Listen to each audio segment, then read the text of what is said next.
오늘 예배 참석하신 모든 분들을 환영합니다. 이 시간 주님의 은혜가 넘치는 귀한 시간 되시기를 바랍니다.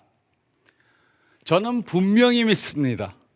교회 안에 하나님의 은혜가 현저하게 보일 때 그 교회는 교회 밖에 있는 사람들에게 매력적으로 보이게 됩니다. 그러므로 교회가 교회 밖에 있는 사람들에게 영향력을 끼치기 위해서는 하나님의 은혜의 메시지가 강력하게 증거되어야 합니다. 어떤 사람들은 교회는 교회를 다니는 사람들만을 위해 존재한다고 생각합니다. 그리고 이런 생각은 매우 보편적인 것입니다. 골프장은 골프를 치는 사람들을 위해 있습니다. 술집은 술을 마시는 사람들을 위해 있습니다. 이처럼 교회는 교회를 다니는 사람들을 위해 있다고 생각합니다. 그러나 사람들의 이런 생각은 이것으로 끝나지 않습니다. 사람들은 교회가 교회를 나가는 사람들을 위해 존재하는 것처럼 예수님의 은혜의 메시지도 교회에 나가는 사람들만을 위해 있다고 생각합니다. 하지만 이것은 전혀 사실이 아닙니다. 예수님은 하나님의 은혜를 하나님으로부터 멀리 떨어져서 살던 사람들을 위해 이 세상에 오셨습니다. 그 메시지를 전해주시기 위해 이 세상에 오셨습니다. 또 예수님은 이 세상을 떠나시기 전에 그의 제자들에게 이 은혜의 메시지를 온 세상의 모든 사람들에게 전하라고 말씀하셨습니다. 예수님의 제자들은 이 명령을 이해할 수 없었습니다. 그 이유는 바로 이것이었습니다. 예수님은 사역 중에 자주 하나님의 나라에 대해 가르쳐 주셨습니다. 그래서 제자들은 예수님은 그의 왕국을 이 세상에 세우실 것이라고 생각했습니다. 그러나 예수님은 완전히 다른 계획을 갖고 계셨습니다. 예수님은 그의 왕국 대신에 그의 교회를 세우셨습니다. 헬라어로 교회란 모임이라는 뜻입니다. 모임. 그러므로 교회란 특정한 목적을 갖고 있는 사람들이 모인 것을 말합니다. 그런데 그 특정한 목적이 무엇입니까? 어떤 목적을 갖고 모인 사람들이 교회가 되는 것입니까? 사도행전 1장 8절은 다음과 같이 기록했습니다. 오직 성령이 너에게 임하시면 너희가 권능을 받고 예루살렘과 온 유대와 사마리아와 땅끝까지 이르러 내 증인이 되리라 하시니라. 이곳에 사도행전 전체의 주제인 증인이 되라는 명령이 주어졌습니다. 이것은 예수님이 직접 주신 명령입니다.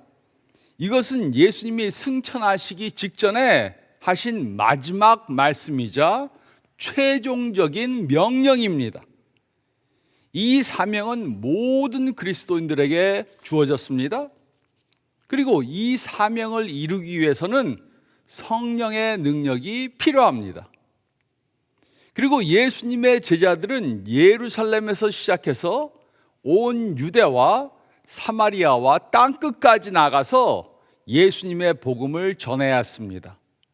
즉 예수님의 교회는 그의 은혜의 복음을 땅끝까지 전하기 위해 세워진 것입니다. 그러므로 생각해 보시기 바랍니다. 예수님은 그의 제자들에게 모든 사람들에게 하나님의 은혜의 메시지를 전하라고 명령하셨습니다. 그런데 예수님의 은혜의 메시지가 모든 사람들에게 필요한 이유가 무엇입니까? 그 이유는 이 세상의 모든 사람들은 똑같은 문제를 갖고 있기 때문입니다. 그 문제는 바로 죄의 문제입니다. 모든 사람들은 죄를 범했고, 그래서 모든 사람들은 죄의 문제를 해결할 방법이 필요합니다. 그리고 사람들에게 죄의 문제가 있는 한 예수님의 은혜 메시지는 모든 사람들에게 필요한 것입니다. 그러므로 교회는 교회를 다니는 사람들만을 위해 존재하는 것이 아닙니다. 교회는 모든 사람들을 위해 존재합니다. 그리고 많은 사람들이 교회는 교회를 다니는 사람들만을 위해 존재한다고 생각하는 것은 교회가 그 사명에 실패하고 있다는 증거입니다. 교회 다니지 않는 사람들이 교회는 교회를 다니는 사람들만을 위해 존재한다고 생각한다면 그것은 우리가 받은 사명을 잘 감당하지 못하고 있다는 증거입니다. 그리고 하나님의 은혜의 메시지가 교회가 전하는 메시지의 주제가 되지 못한다면 우리는 지금 가장 중요한 것이 아닌 다른 것에 초점을 두고 있는 것입니다. 교회의 역사를 뒤돌아보면 많은 때 교회는 하나님의 은혜를 제대로 나타내지 못했던 것을 알 수 있습니다. 예수님 당시 사람들은 예수님을 따랐습니다. 예수님을 좋아했습니다. 그래서 예수님께 나왔습니다. 마태와 같이 예수님과 전혀 다른 사람들도 예수님을 따랐습니다. 그리고 예수님의 제자가 된 우리들은 교회 밖에 있는 사람들에게 기독교에 대한 긍정적 이미지를 주어야 합니다. 그러기 위해 우리는 하나님의 은혜를 전하고 우리가 또 몸으로 보여줘야 합니다. 그러나 어떤 교회나 교인들은 교회 밖에 있는 사람들에게 긍정적 이미지를 주지 못합니다. 신문이나 뉴스에 부정적인 것들이 보도되게 그런 행동들을 합니다. 교회 다니지 않는 사람들에게 칭찬을 듣지 못하고 욕을 먹습니다. 하지만 이런 것은 새로운 것이 아니었습니다. 예수님이 승천하신 직후에도 은혜가 없는 교회의 문제가 생겼습니다.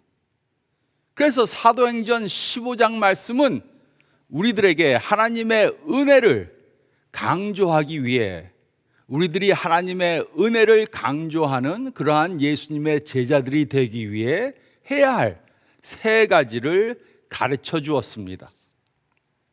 첫째로 6절로 11절 말씀을 보면 우리는 은혜 위에 다른 것을 더하면 안 됩니다. 우리는 은혜 위에 다른 것을 더하면 안 됩니다. 사도행전은 성령님이 임하심으로 교회가 세워지고 복음이 전파된 이야기를 기록한 책입니다. 성령님이 내리시자 며칠이 안 돼서 수천 명의 예루살렘에 있던 사람들이 예수님을 메시아로 영접했습니다. 그 후 그리스도인들은 예루살렘 밖으로 나가서 예수님의 은혜의 메시지를 전했습니다. 그리고 얼마 안 돼서 기대하지 못했던 그러한 일이 생겼습니다. 하나님을 모르던 이방인들이 예수님을 믿기 시작했습니다. 그리고 얼마 안 돼서 수많은 이방인들이 예수님을 그들의 구세주로 영접했습니다. 이 일이 생겼을 때 예수님을 믿는 유대인 중에는 이방인들도 유대인처럼 돼야 한다, 그렇게 주장하는 사람들이 있었습니다. 특히 이방인 남자들은 유대인이 되기 위해 할례를 받아야 한다고 주장했습니다. 그러나 할례는 시작에 불과했습니다. 그들은 구약에 쓰인 모든 율법들을 전부 다 빠짐없이 지켜야 한다고 말했습니다. 그래서 교회 안에 논쟁이 생겼습니다. 이방인들도 할례를 받아야 한다고 주장하는 사람들과 할례를 받지 않아도 된다고 주장하는 사람들 사이에 논쟁이 생겼습니다. 그래서 이 문제를 해결하기 위해 바울과 바나바는 예루살렘으로 가서 다른 사도들을 만났습니다. 6절로 11절은 다음과 같이 기록했습니다. 사도와 장로들이 이 일을 의논하러 모여 많은 변론이 있은 후에 베드로가 일어나 말하되 형제들아 너희도 알거니와 하나님이 이방인들로 내 입에서 복음의 말씀을 들어 믿게 하시려고 오래전부터 너희 가운데서 나를 택하시고 또 마음을 아시는 하나님이 우리에게와 같이 저희에게도 성령을 주어 증거하시고 믿음으로 저희 마음을 깨끗이 하사 저희나 우리나 분간치 아니하셨느니라. 그런데 지금 너희가 어찌하여 하나님을 시험하여 우리 조상과 우리도 능히 매지 못하던 멍에를 제자들의 목에 두려느냐. 우리가 저희와 동일하게 주 예수의 은혜로 구원받은 줄을 믿노라 하니라. 사도들과 장로들이 이 문제에 대해서 토의하기 위해 모였습니다. 이 당시 베드로는 선교의 주도적인 역할을 했습니다. 그는 일어나 이방인들이 그로부터 복음을 듣고 믿도록 하나님께서 선택하셨다는 그 사실을 공회에 상기시켰습니다. 그는 유대인들과 이방인들 사이에 차별이 없으며 모세의 율법이 이방인들에게 불필요한 멍에라는 바울의 말에 동의했습니다. 이때부터 은혜에 대한 논쟁이 시작된 것입니다. 베드로는 우리가 은혜 위에 무엇을 더하는 것은 은혜가 아니라고 주장했습니다. 그래서 그는 모두가 하나님의 은혜로 구원받은 것을 강조하면서 은혜 위에 다른 것을 더하면 안 된다고 그렇게 강조해서 말했습니다. 그런데 요즘에도 어떤 사람들은 은혜 위에 무엇인가를 더하려고 합니다. 그들은 구원받기 위해 하나님의 은혜에 더하기 어떤 행동이 필요하다고 말합니다. 우리가 구원받기 위해서는 이것을 해야 하고 저것을 해야 한다고 주장합니다. 또 이것은 해서는 안 되고 저것을 해서도 안 된다고 그렇게 주장합니다. 그러나 성경은 우리들에게 분명히 말해줍니다. 우리가 하나님의 자녀가 되고 영생을 얻은 것은 하나님의 은혜 때문입니다. 우리가 구원을 얻은 것은 전적인 하나님의 은혜 때문입니다. 그래서 우리는 하나님의 은혜 위에다가 무엇인가를 더하려고 하면 안 됩니다. 우리는 은혜 위에 다른 것을 더하면 안 됩니다. 우리는 은혜 위에 다른 것을 더하면 안 됩니다. 그리고 둘째로 12절에서 19절 말씀을 보면 우리는 다른 사람들이 하나님께 나온 것을 어렵게 하면 안 됩니다. 우리는 다른 사람들이 하나님께 나온 것을 어렵게 하면 안 됩니다. 베드로가 말을 그치자 모두의 눈은 야고보를 향했습니다. 예수님의 동생이었던 야고보는 이 당시 예루살렘 교회에서 가장 영향력 있던 사람이었습니다. 그가 일어나서 말했습니다. 12절에서 18절은 다음과 같이 기록했습니다. 온 무리가 가만히 있어 바나바와 바울이 하나님께서 자기들로 말미암아 이방인 중에서 행하신 표적과 기사에 관하여 말하는 것을 듣더니 가로되 형제들아 내 말을 들으라. 하나님이 처음으로 이방인 중에서 자기 이름을 위할 백성을 취하시려고 저희를 권고하신 것을 시므온이 고하였으니 선지자들의 말씀이 이와 합하도다. 기록된 바 이후에 내가 돌아와서 다윗의 무너진 장막을 다시 지으며 또 그 퇴락한 것을 다시 지어 일으키리니 이는 그 남은 사람들과 내 이름으로 일컬음을 받은 모든 이방인들로 주를 찾게 하려 함이라 하셨으니 즉 예로부터 이것을 알게 하시는 주의 말씀이라 함과 같으니라. 베드로가 말을 마친 후에 회중이 침묵했다는 것은 전환점이 왔다는 것을 암시합니다. 그 후 바나바와 바울이 선교 보고를 했습니다.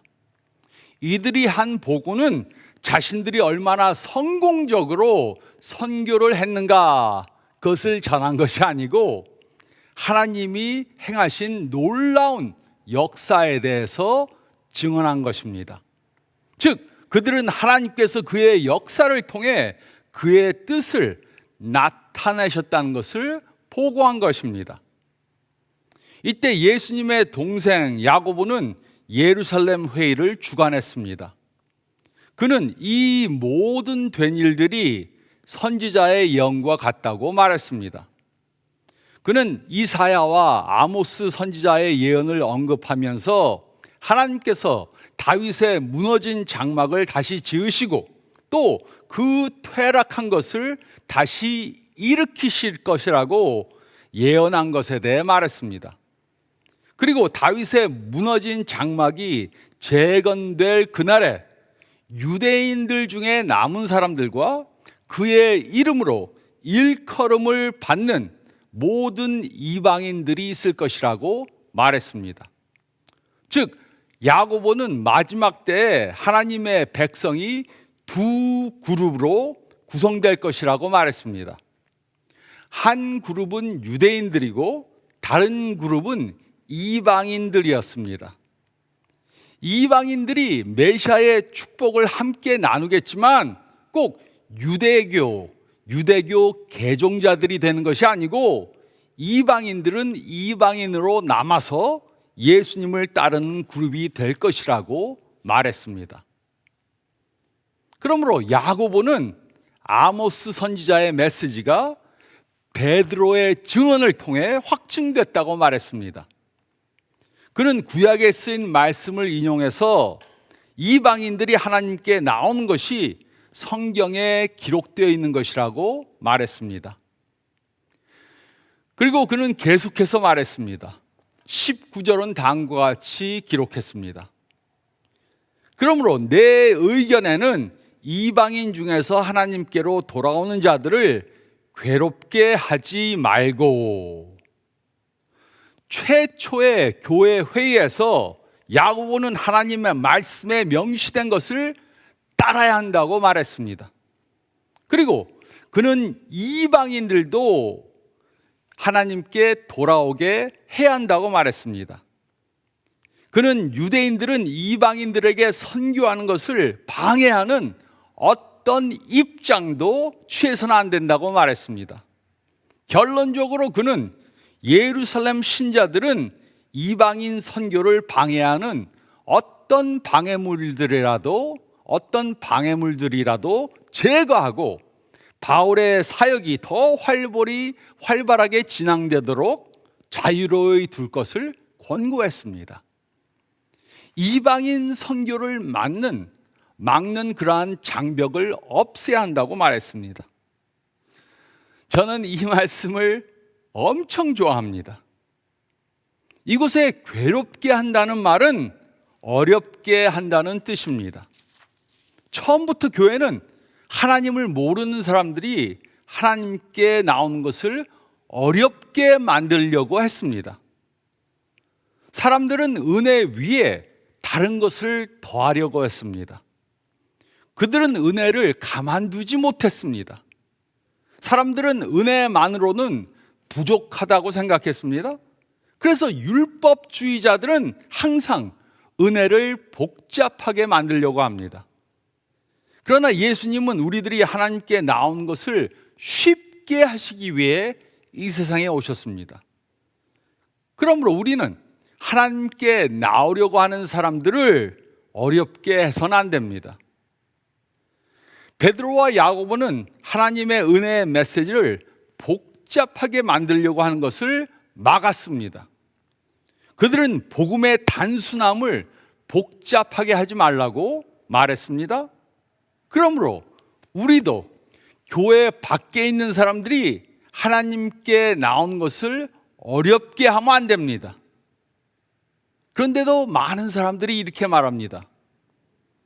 교회에 오기 위해서는 술을 끊어야 합니다. 교회에 오기 위해서는 담배를 끊어야 합니다. 교회에 오기 위해서는 11조 생활을 해야 됩니다. 교회에 오기 위해 남자들은 양복을 입고 넥타이를 매야 합니다. 교회에 오기 위해 여자들은 치마를 입고 바지를 입으면 안 됩니다. 교회에 오기 위해 이것을 해야 하고 저것을 해야 합니다. 이것을 하면 안 되고 저것을 하면 안 됩니다. 이것을 끊지 못하면 교회에 오지 못합니다. 이렇게들 말합니다. 요즘 어떤 교회들은 이렇게 교회 밖에 있는 사람들이 하나님께 나오는 것을 어렵게 만듭니다. 하지만 예수님은 우리들의 모습 그대로, 지금 그대로 그에게 나오기 원하십니다. 그리고 바꿔야 할 것이 있으면 하나님께서 그의 은혜로 바꾸실 것입니다. 우리가 바꾼 다음에 나오라고 해서는 안 됩니다. 하나님이 하시는 것입니다. 그러므로 우리는 다른 사람들이 하나님께 나오는 것을 어렵게 하면 안 됩니다. 우리는 다른 사람들이 하나님께 나오는 것을 어렵게 하면 안 됩니다. 그리고 셋째로 6절부터 19절 전체 말씀을 보면 우리는 하나님의 은혜를 강조하는 교회를 만들어야 합니다. 우리는 하나님의 은혜를 강조하는 교회를 만들어야 합니다. 이 당시 교회는 매우 중요한 갈림길에 도달해 있었습니다. 그들은 새롭게 시작된 교회가 어떤 교회가 될 것인가를 결정하는 매우 중요한 시점에 도달해 있었습니다. 이들의 결정은 교회가 율법주의적인 교회가 되지 않고 하나님의 은혜를 강조하는 교회가 되도록 했습니다. 이것은 매우 중요한 것이었습니다. 그 이유는 하나님의 교회는 은혜를 강조할 때 교회 밖에 있는 사람들에게 매력을 주기 때문입니다. 그러므로 우리는 교회에 나가지 않는 사람들이 쉽게 돌아올 수 있는 교회를 만들어야 합니다. 교회는 교회를 다니는 사람들만을 위해 존재하는 곳이 아닙니다. 교회는 모든 사람들을 위한 곳입니다.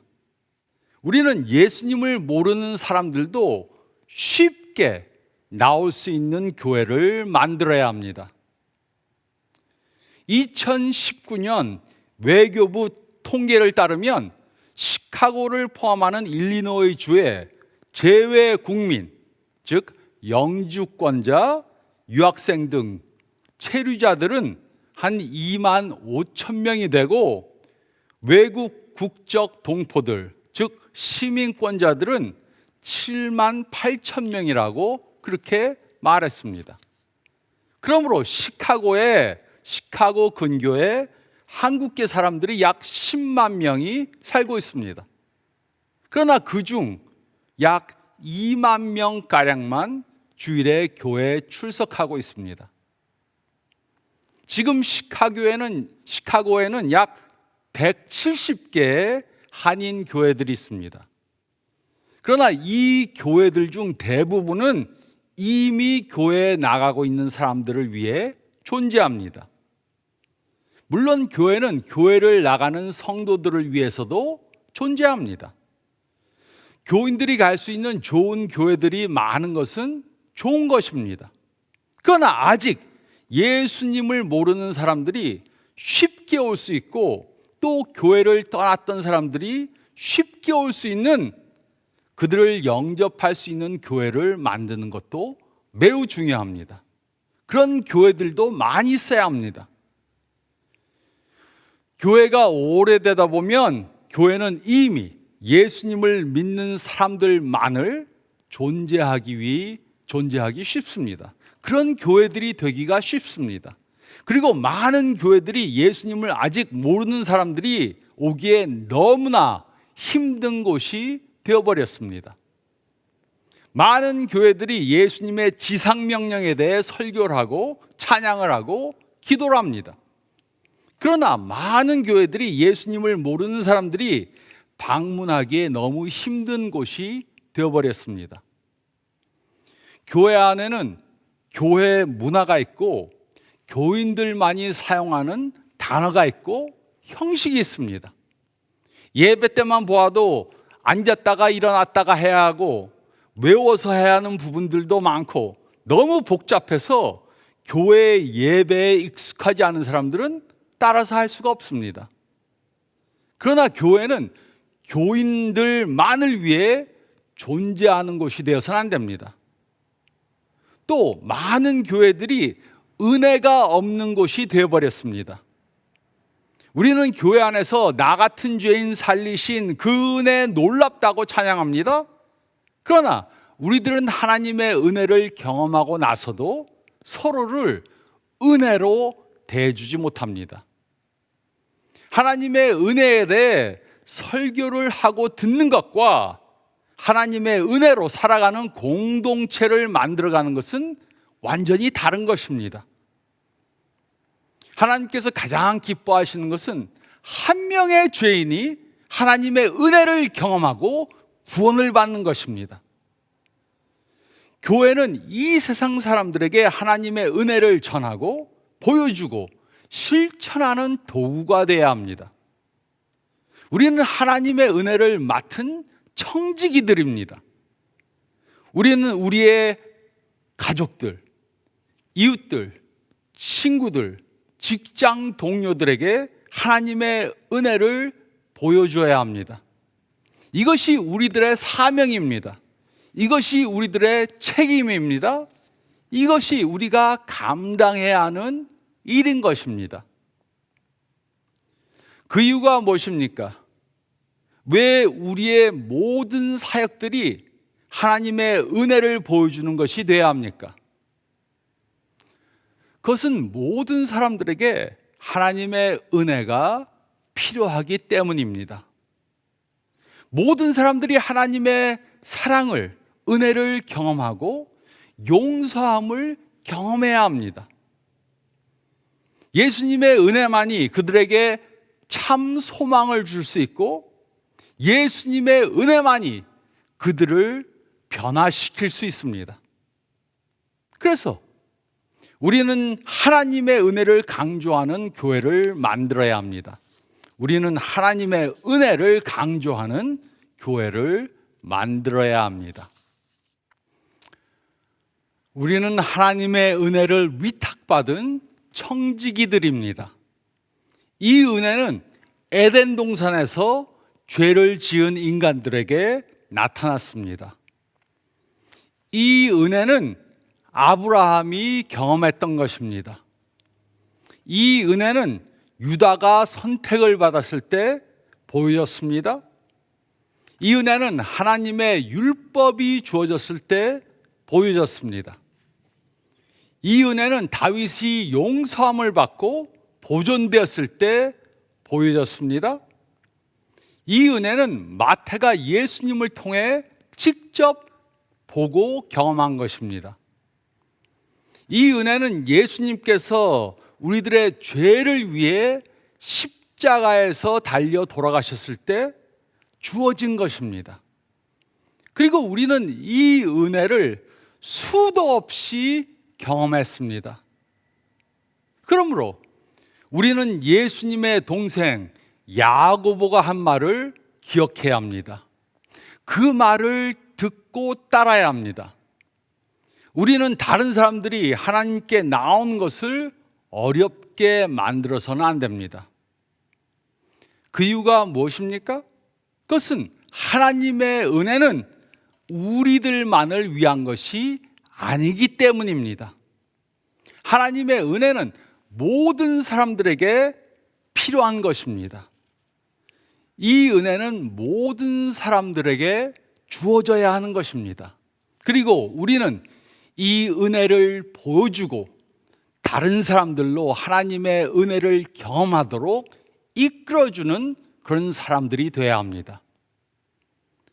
이처럼 하나님의 은혜를 나타내는 도구가 되시기를 우리들에게 은혜를 베풀어 주신 예수님의 이름으로 축원드립니다. 저희 다 같이 기도드리겠습니다. 잠깐 머리를 숙이시고 오늘 말씀 다시 한번 묵상해 보시기 바랍니다. 나는 지금 어떤 사람이 되어가고 있는가 생각해 보시기 바랍니다. 나는 어떤 율법을 강조하면서 하나님의 은혜를 나타내지 못하고 사는 사람이 되고 있지는 않은가? 예수님을 믿으면 믿을수록 더욱더 하나님의 은혜를 보여주는 사람이 되어야 하는데 나는 더욱더 율법적인 그러한 삶을 살고 다른 사람들에게 이것을 하라, 이것을 하지 말라, 그것을 강조하는 사람이 되고 있는가? 아니면 죄를 지은 사람이라도 은혜로 대해주는 그러한 예수님의 제자가 되고 있는가 생각해 보면서 우리들의 매일매일의 삶을 통해 가정에서, 직장에서, 이웃에서 또 친구들에게 하나님의 은혜를 경험한 사람으로 그 은혜를 베풀고 그들로 예수님께 나오게 도와주는 그러한 삶을 살기 위해 기도하며 또 한 해를 사시기 바랍니다. 하나님의 은혜를 경험한 제가 은혜를 베푸는 사람이 되게 도와주세요. 기도하면서 이 말씀 붙잡고 하나님의 은혜를 베풀어주는 삶을 사시기 바랍니다. 제가 기도하겠습니다. 주님 감사합나이다. 우리는 죄를 많이 범한 죄인들로 하나님의 은혜를 경험할 자격이 없는 사람들이었습니다. 그럼에도 저희들에게 은혜를 베풀어 주심을 감사합니다. 죄를 용서해 주시고 하나님의 자녀로 삼아 주심을 감사드립니다. 하나님의 은혜를 경험한 저희들, 다른 죄인들을